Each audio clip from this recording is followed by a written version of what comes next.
guys, it's Lucas from ASLmods. Today I'm gonna show you how to upgrade valve springs on any M57 engine.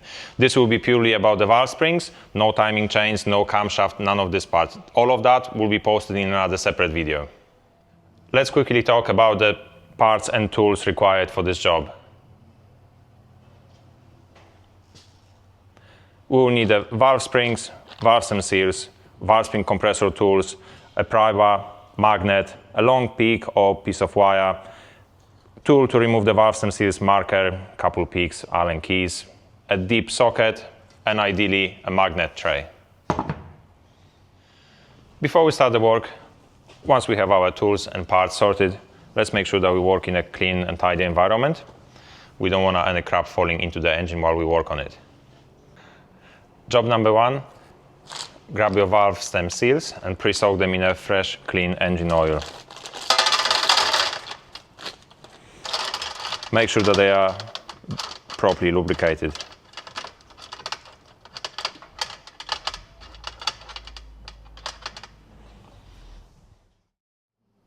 Step number two, we need to set the engine in a TDC of the first cylinder.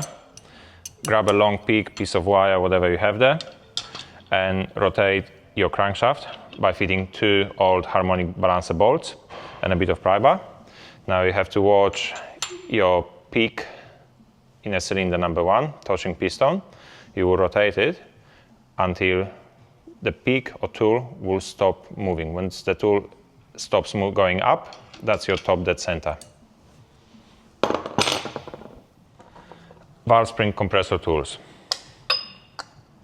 We offer plastic valve spring compressor tools. These are absolutely perfect if this is one-off job. We sell them in a pack of two. If you break one, you still have a second one to finish the job. We are about to start selling the stainless steel version. Stainless steel version is designed mostly for professionals who are doing quite a lot of those engines and they want to have a tool that will last them for years. On top of the tools, you will need to get about 40mm long M6 bolts and the nuts for them. Step 3, grab your ASLmods valve spring compressor tool and lay it on your cylinder head. Grab your M6 bolts, make sure that you have a larger size washer on them. Fit each of the bolts. Make sure you finger tight them at first.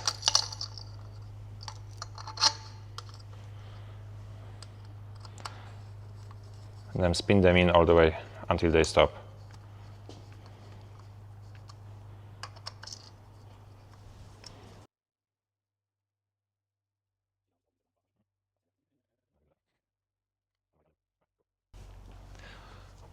Once the bolts are in, grab your deep 10mm socket that will go over the head of the bolt and start tightening the nuts. Now, this is the important part. Tighten them gently, a little bit this one, a little bit that one, this one, that one, and so on. Don't go one all the way down. Going all the way down on one of them will tilt the tool, which will cause it to break.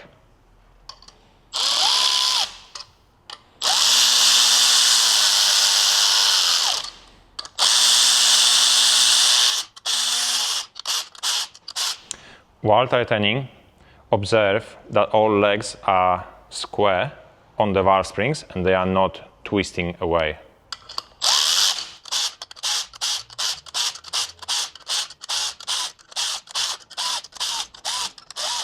The tool does not need to bottom out completely. Make sure that you don't over tighten this. At the end of the day, it's a plastic tool.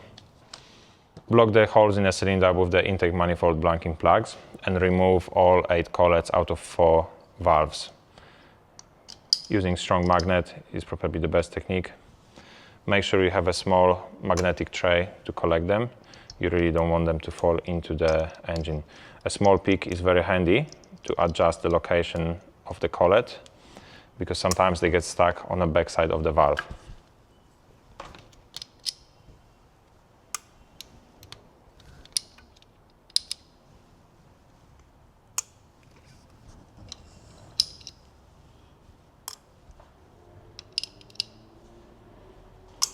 Once you have all 8 collets stored in a magnetic tray, you can start removing the tool.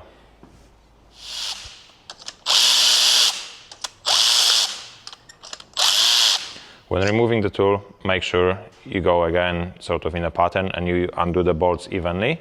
You don't want one side to be all the way up, because that will cause the tool to break.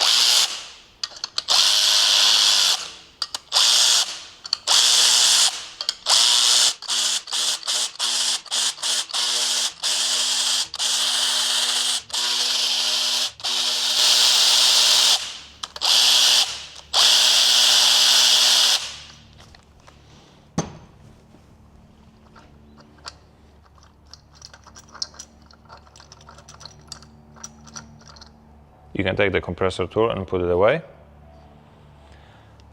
Now remove the valve springs and the valve spring retainers.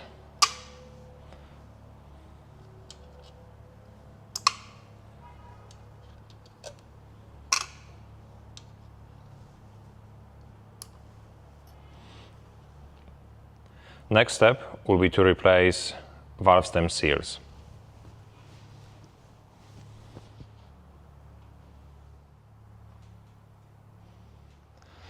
Next step is to remove valve stem seals. For this job, I prefer this kind of tool, but you can use whatever you have, long nose pliers or just normal pliers. Go down around the valve, twist and pull. And that is your old valve stem seals.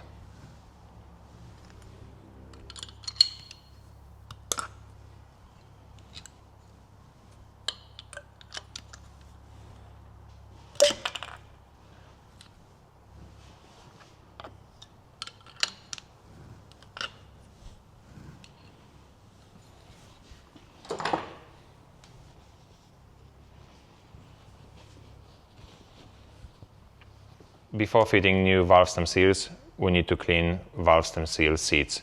I like to put a rag around the tool and go over the valve and clean it by rotating it and gently pulling up while spinning the tool and the rag.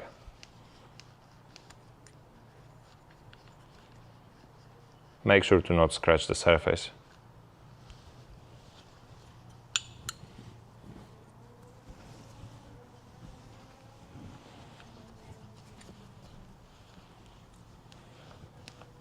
Fitting new valve stem seals.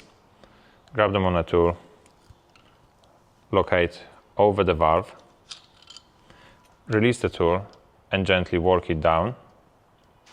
You don't want to score the surface of the seal, and gently push it down.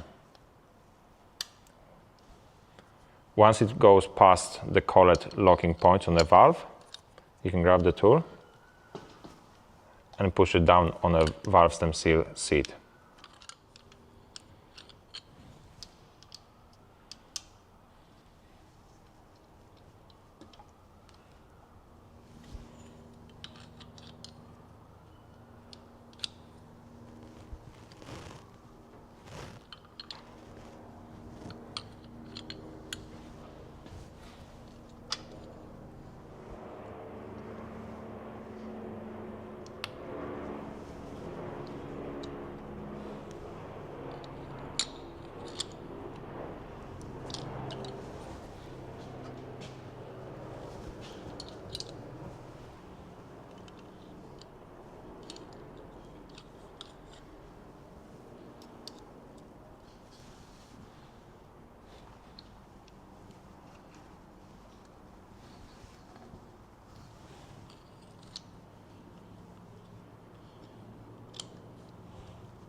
Before fitting new valve springs, we need to clean valve spring retainers. Grab a rag, make sure that they are all clean, wipe them off from the old oil.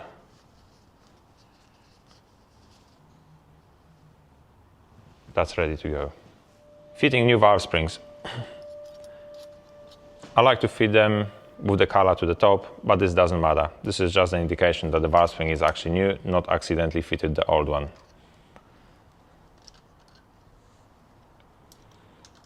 Once the valve springs are in, you can feed the freshly cleaned valve spring retainers. And now you can tighten the valve springs using valve spring compressor tool. Before we go any further, very important part of the job.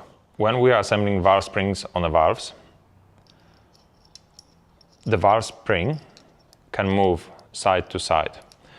The problem is that the valve will not align with the hole.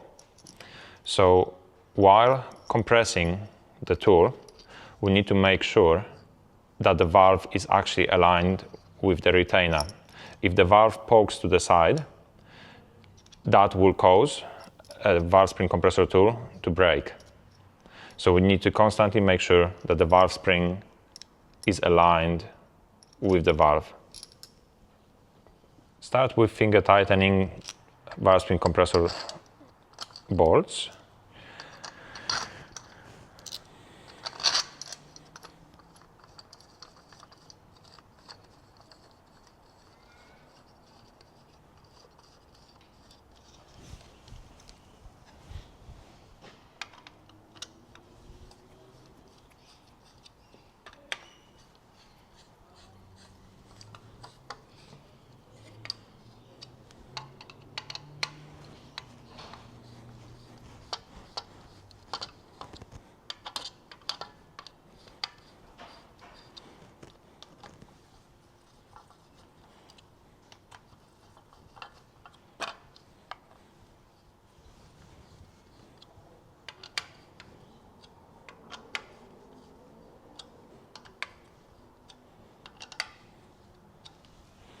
Once the bolts are all the way down, now you have to make sure that the holes are aligned with the valves, looking from the top of the compressor tool. When tightening the nuts on the bolts, make sure that you do only a couple of the turns at the time, because every time you apply the pressure to the tool will kink, which will cause misalignment with the holes on the valves.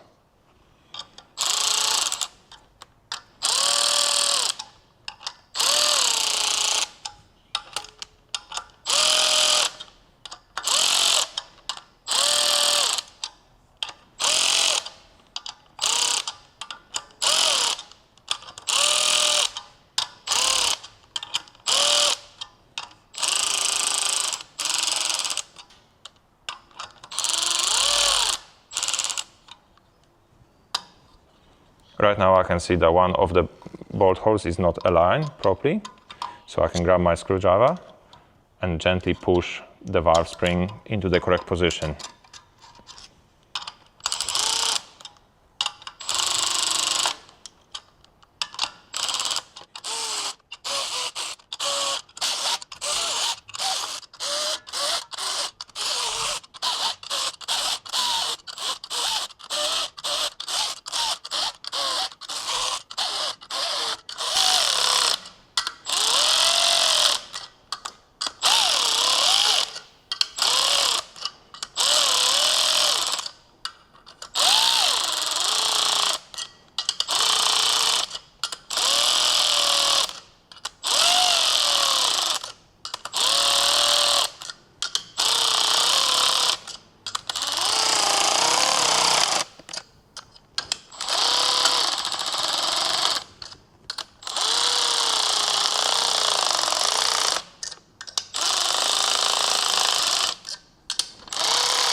Once again, make sure to not over tighten those bolts. This tool does not need to fully touch the surface of the cylinder head, just barely touching or even half a mil gap, that's perfect. Last part of the job is fitting valve spring collets. Those little suckers will fly and disappear. Be very careful with them, try not to lose them, especially in a cylinder head, because they can fall all the way down to the sump, and then you have to pull the sump, try and fish them out. Now, I like to magnetize a small pick or small screwdriver, a tool. Once it's magnetized, it will hold the collet in a position. Once you have the collet on the tool, come down go through the opening on the side and align the collet on the valve with the locks. Once it's on, try to gently spin it so it's at the back of the valve. That will make a lot easier fitting the second one in. Obviously, collets go the wide part to the top and the narrow one to the bottom.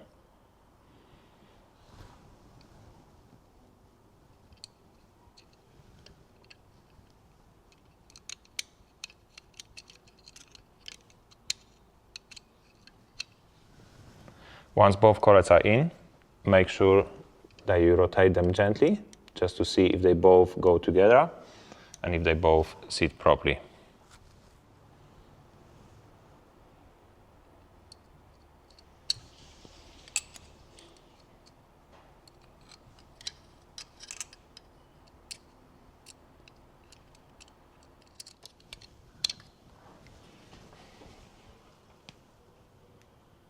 When removing the tool, once all the collets are inside and you made sure that they are positioned correctly, do not undo very quickly those bolts, because undoing one of the nuts very quickly will cause the tool to tilt and you might lose the collets. You have to do them slowly, gently, while watching through the top holes if everything aligns correctly. If something is not right, stop, retighten the bolt and make sure that everything is aligned.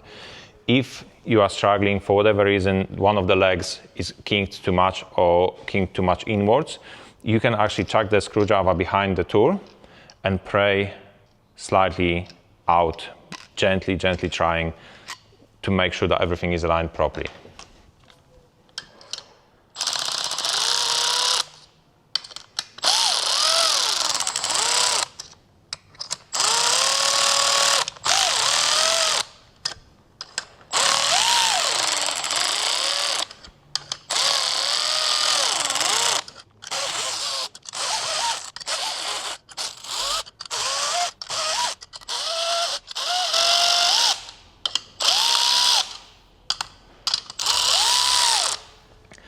Once you see that the collets are already in a retainer, from that moment on you can go fairly faster on the bolts, but still don't undo one all the way and then another one, because the tool might flex and might crack.